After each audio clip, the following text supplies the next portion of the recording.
Welcome to IELTS English Stories. Please enjoy our story. The Crocodile and the Hunter. A hunter went out into the countryside, far from his village, looking for food. After many hours he was sitting by his fire, eating the meat of the animal he had killed, when he noticed two eyes watching him from the bushes. The hunter picked up his knife, stood and asked, "Who are you?" A wildcat then appeared. "I am Boaji," the cat said. "I can see that your skill has brought you a good day's kill. I'm afraid I haven't had such good luck, and I'm very hungry. Could you share your meat with me? If you do, I'll return your kindness in the future." The hunter shared his meat with Boaji. Boaji ate well and rested for some time by the fire. He then got up, stretched his long, thin body, repeated his promise to the hunter, and walked away into the bushes. The next day the hunter went out again. He came to a place where the wild grass grew very tall. It was difficult to see where he was going. As he was pushing through the grass, he found a crocodile. "What are you doing here?" the hunter asked the crocodile. "You should be in the water." The crocodile told the hunter his story. The night before, he had gone hunting. He had traveled too far from the river, and now he couldn't find his way back. He begged the hunter to help him. "Please show me the way back to the river. If you do this, I'll bring you 5 loads of fish." The hunter was happy to help. He tied a rope around the crocodile's foot and led him to the Niger River. At the water's edge, the crocodile thanked him. "I'm very grateful for your kindness. Now, if you untie the rope, I'll go into the river and bring you back 5 loads of fish, as I promised." The hunter waited high up on the riverbank while the crocodile dived into the dark water. After a few moments, the crocodile rose up out of the water with an enormous fish in his mouth. He swam quickly to the water's edge, came out of the river, moved slowly up the riverbank, and laid the fish in front of the hunter. He then moved slowly back down the riverbank and slid silently into the water. The hunter inspected the fish and thought, "This will make a fine meal." Soon the crocodile brought out a second load of fish. These fish were smaller, but equally fine-looking. He laid this load lower down the riverbank. The hunter came down and carried the load higher, laying it down next to the big fish. The crocodile then returned with a third enormous load of fish, saying, "Oh dear, this is heavy." This time, he left the load at the water's edge. The hunter came down, took hold of the load, and pulled it further up the riverbank. The crocodile appeared again with a 4th load, saying, "I'm beginning to feel quite tired, but aren't these beauties?"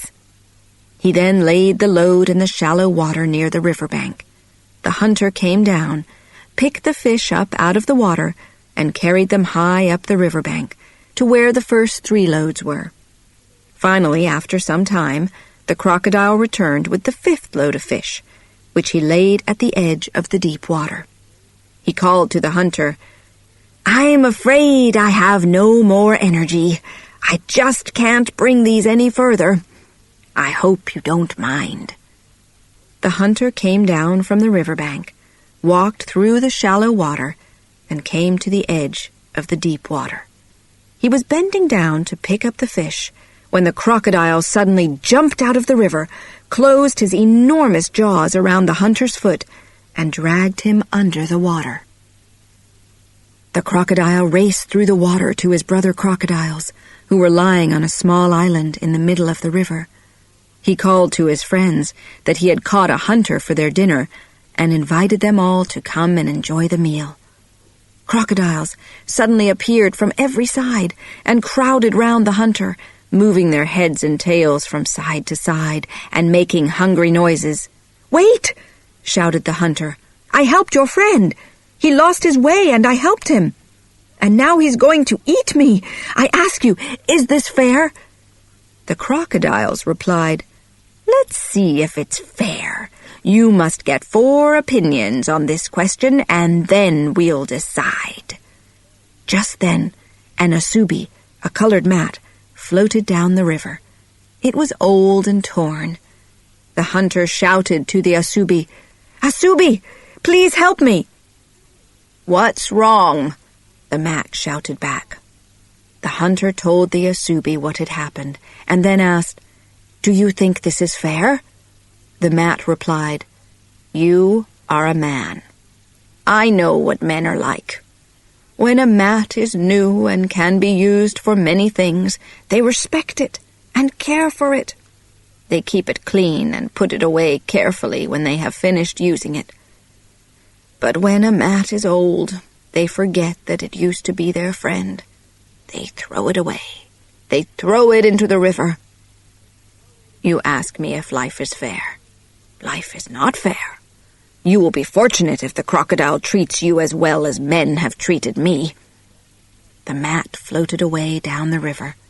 The crocodile turned to the hunter and asked, "Did you hear that? Did you hear what the asubi said?" Then an old torn piece of cloth came floating down the river. The hunter cried, "Cloth, please help me!" "What's wrong?" the piece of cloth shouted back. The hunter told the piece of cloth what had happened, and then asked, "Do you think this is fair?" The piece of cloth replied, "You are a man. I know what men are like. While a cloth is young, bright and colorful, they wrap it around their bodies. They believe that the beauty they see in the mirror is their own and not the cloth's. They say, 'Look at me. See how beautiful I am.' But it is the cloth that is beautiful, not them. And the people know this, although they will not admit it, because they fold the cloth up carefully to keep it beautiful when they are not using it. But as soon as the cloth is old, they forget how it used to make them beautiful. They throw it in the river. You ask me if life is fair. Life is not fair. You will be fortunate if the crocodile treats you as well as men have treated me." The piece of cloth then floated away down the river. The crocodile asked, "Did you hear? Did you hear what the cloth said? What do you think now?" A horse came down to the riverbank to drink. The horse was old and thin. Her owners had forced her to leave their farm because she was too old to work. The hunter cried, "Horse, please help me." "What is the problem?" the horse shouted back. The hunter told the horse what had happened, and then asked, "Tell me, do you think this is fair?" The horse replied, "You are a man. I know what men are like. When a horse is young, they look after her well. She has a warm home. The boys brush her and give her the best grass. She is given as much food as she can eat. But when the horse is old and cannot work or have babies, when she is weak and sick, they take her out into the countryside and say, 'Look after yourself now.' You ask me if life is fair. Life is not fair. Look at me. You will be fortunate if the crocodile treats you as well as men have treated me." The horse then walked slowly away. The crocodile said to the hunter, "You heard what the old horse said, didn't you? You've had 3 opinions now." Then a wild cat came down to the riverbank, looking for fish. It was Boaji. The hunter cried, "Boaji, please help me." "What's wrong?" asked Boaji. The hunter told Boaji what had happened, and asked him if this was fair. Boaji thought for a moment and replied, "That is difficult to judge. First, I must know all the facts. I want to hear the crocodile side of the story too, but if I do this, the crocodile must accept my final decision." "Of course," the crocodile replied. Boaji asked the crocodile, "How did the hunter bring you here?" "He tied a rope around my foot and dragged me here," answered the crocodile. Bowaji asked, "Did it hurt?" The hunter interrupted, "That's not true. He's lying. I didn't drag him." Bowaji stopped the hunter. "I cannot judge that until I have seen it. Come here and show me exactly what you did." So the crocodile and the hunter came out of the river and onto the shore. Bowaji told the hunter to tie the rope around the crocodile's foot, exactly as he had done before. The hunter did this. Bowaji then asked the crocodile, "Is this what it was like?" "Oh, yes," answered the crocodile. "This is what it was like, and soon it began to hurt." Bowaji said, "I can't decide that yet. The hunter is going to have to lead you back again, so I can examine this accurately. Do as I say, and I will follow you."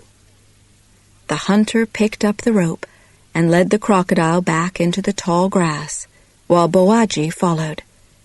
They walked for some time in the hot sun until eventually they came to the place where the hunter had met the crocodile. "This is the place," said the hunter. Bowaji asked the crocodile, "Was it here?" "Yes, it was here. And from here the hunter dragged me behind him to the river." Bowaji asked, "And you were not satisfied?" The crocodile answered, "No, I wasn't." Bowaji told the crocodile, "Good. You punished the hunter for hurting you by dragging him into the river. So now this argument is finished. To avoid more quarrels of this kind, the hunter must untie the rope and leave you here in the tall grass. This is my decision." "What?" shouted the crocodile angrily. He brought his tail down hard against the earth and spun around to face Bowaji and the hunter. "I'll never find my way back to the river." The hunter looked at Bowaji and smiled. They then left the crocodile there, screaming in anger. The hunter thanked Bowaji as they walked away. The time comes when everyone is treated as he has treated others. Thanks for watching. If you enjoyed the story, be sure to hit the like button and subscribe to our channel for more stories. Until next time, happy learning.